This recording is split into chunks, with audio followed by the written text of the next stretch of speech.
ಸವದತ್ತಿ ಸರ್ಕಾರಿ ಕಿರಿಯ ಪ್ರಾಥಮಿಕ ಶಾಲೆ ಜನತಾ ಕಾಲೋನಿ ಹುಲಿಕಟ್ಟಿ ಇಲ್ಲಿಯ ಶಾಲಾ ಮಕ್ಕಳು ಬೆಳಗ್ಗೆ 10:30ಕ್ಕೆ ಹಾಲು ಕುಡಿದ ಮೇಲೆ ಸ್ವಲ್ಪ ಪ್ರಮಾಣದಲ್ಲಿ ಸುಮಾರು 13 ಮಕ್ಕಳು ಅಸ್ತವ್ಯಸ್ತಗೊಂಡಿದ್ದು ಕೂಡಲೇ ಸವದತ್ತಿ ಸರ್ಕಾರಿ ಆಸ್ಪತ್ರೆಗೆ ಕರೆತಂದು ಚಿಕಿತ್ಸೆ ಕೊಡಿಸಲಾಗಿದೆ.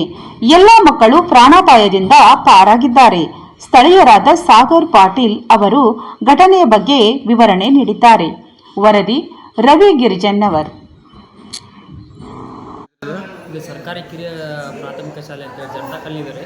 ಹೈಸ್ಕೂಲ್ ಪಕ್ಕ ಇರ್ತಾರೆ. 1ರಿಂದ 5ನೇ ತರಗತಿವರೆಗೆ. 1ರಿಂದ 5ನೇ ತರಗತಿ. 1ರಿಂದ 5ನೇ ತರಗತಿವರೆಗೆ ಐತ್ರಿ ಸ್ಕೂಲ್.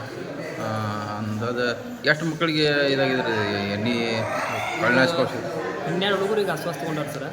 ಇವು 12 ಹುಡುಗರು ಬೆಳಗಿನ ಜಾವ 9:30ರಿಂದ 10:30 ಸುಮಾರು ರೀ ಹಾಲು ಕುಡಿದ ಕ್ಯಾಸ ಗ್ಲಾಸ್ ತೊಳ್ಕೊಂಡು ಆ ಟೈಮಿಗೆ ಒಂದು ಹನಿ ನೀರು ಕುಡ್ದಾರಲ್ರಿ. ಅವ್ರು ಹಾಲು ಕುಡಿದ ಮೇಲೆ ಆಮೇಲೆ ನೀರು ಕುಡ್ದಾರೆ. ಆ ಟೈಮಿಗೆ ಒಳಗೆ ಆಗಿದ್ದು ಘಟನೆ ಸರ್. ಅವ್ರಿಗೇನು ವಾಂತಿ ಭೇದಿ ಆಯ್ತು? ಬರೀ ವಾಂತಿ ಏನಾಗುತ್ತೆ? ವಾಂತಿ ಅವ್ರಿಗೆ ಹೊಟ್ಟೆ ಕಡ್ತ ಶುರು ಆಗೈತೆ ಸರ್.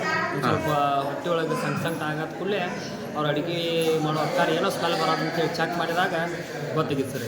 ಇದಕ್ಕೆ ವಿಷ ಹಾಕಿದ್ದಾರೆ ಅಂತ. ಯಾರಿಗೂ ಇದು ಪ್ರಾಣಾಪಾಯ ಏನಾಗಿಲ್ಲ? ಇದು ಪ್ರಾಣಾಪಾಯ ಏನಿಲ್ಲ ಸರ್. 12 ಹುಡುಗರು ಮಾತ್ರ ಈಗ ಸ್ವಲ್ಪ ಚೇತರಿಸ್ಕೊಂಡ್ರೆ.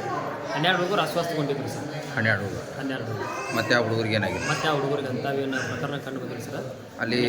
ಅಲ್ಲಿ ಸ್ಕೂಲಿನ ಪ್ರಿನ್ಸಿಪಾಲ್ರು ಹೆಡ್ ಮಾಸ್ತರ್ ಏನು ಹೇಳ್ತಾ ಇದ್ದಾರೆ? ಅವರು ಇಲ್ಲಿವರೆಗೆ ಇದ್ರು ಸರ್. ಇವರಿಗೆ ಮಕ್ಕಳ ಆರೋಗ್ಯವನ್ನು ವಿಚಾರಿಸ್ಕೊಂಡ ಈಗ ಅವರ ಅಧಿಕಾರಿಗಳ ಜೋಡಿ ಪೊಲೀಸ್ ಅಧಿಕಾರಿಗಳ ಜೋಡಿ ಮಾತಾಡೋಕ್ಕೆ ಈಗ ಜಸ್ಟ್ ಹೋಗಿದ್ದಾರೆ ಸರ್.